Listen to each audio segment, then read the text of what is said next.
Au nom de Pharos, j'ai le grand honneur et la joie d'être ici avec vous pour cet événement important, même historique.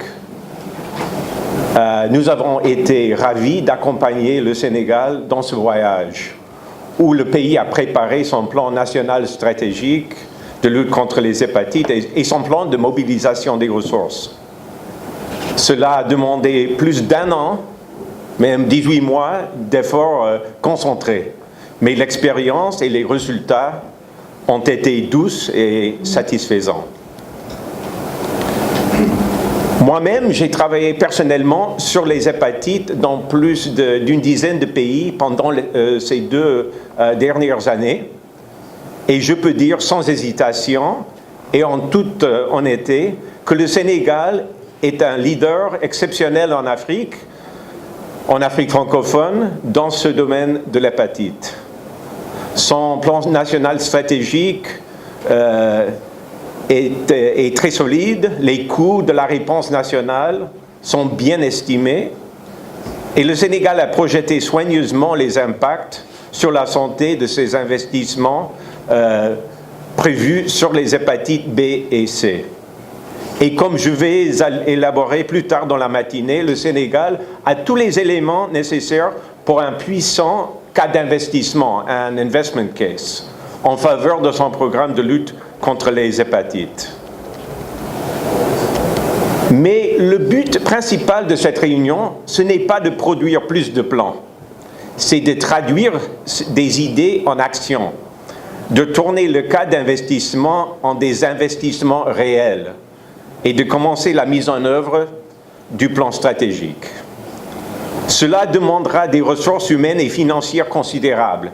Et jusqu'à présent, les fonds pour les hépatites se sont écoulés très lentement dans les pays en développement.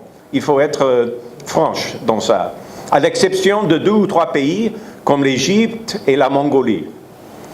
Les financements externes pour les hépatites ont été jusqu'à présent très modestes.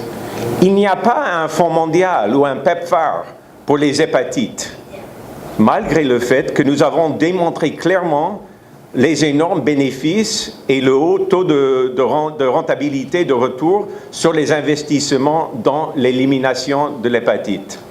Ça, c'est vraiment un grand paradoxe pour moi. Ici au Sénégal, nous devrions briser ce cycle vicieux en mobilisant un pourcentage significatif des ressources financières requises pour ce plan national stratégique aujourd'hui et dans les prochaines semaines. Le Sénégal pourrait être ainsi le premier pays africain de lancer un programme de lutte contre les hépatites à échelle.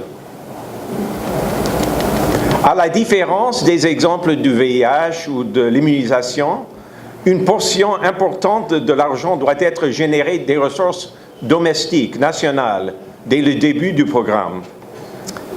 Il est très réconfortant de savoir que le ministre de la Santé, le ministre des Finances et le secteur privé sénégalais ont signalé leur intention d'octroyer des fonds pour le programme national des hépatites. Je suis sûr que, au fur et à mesure que les institutions sénégalaises montrent leur engagement, les partenaires externes vont aussi les rejoindre. J'ai ainsi de très grands espoirs pour cet événement d'aujourd'hui et demain. Merci encore au professeur Diallo et son Excellence, Monsieur le Ministre, d'avoir organisé cette conférence et d'avoir impulsé cette initiative de grande importance pour le Sénégal, pour l'Afrique et pour le monde. Merci.